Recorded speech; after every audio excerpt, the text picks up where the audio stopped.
¿Tiene ganas de bailar este fin de semana? No olvide que los sábados de danzón ahora serán en el kiosco de la Alameda Central, a un costado de Bellas Artes, de 15 a 17 horas. La música viva de la Camerata de la Ciudad de México estará presente este domingo en el Foro Alfonso Oteo Esparza, en la Alcaldía Benito Juárez, con la dirección del maestro Aquiles Morales.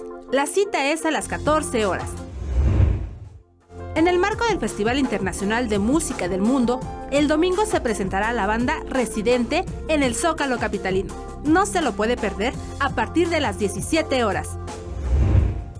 El Museo de la Ciudad de México lo espera este domingo con música, baile e indumentaria característica de nuestro país con la compañía de danza Tierras Mexicanas. El evento inicia a las 16 horas y el cupo es limitado.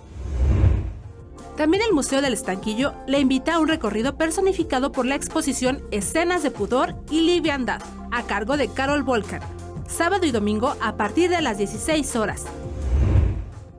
Si es amante de la imagen, puede acudir a la exposición fotográfica Una mirada sonora, fotografías y escenas musicales de los alrededores del antiguo Palacio del Ayuntamiento, este sábado y domingo de 10 a 19 horas.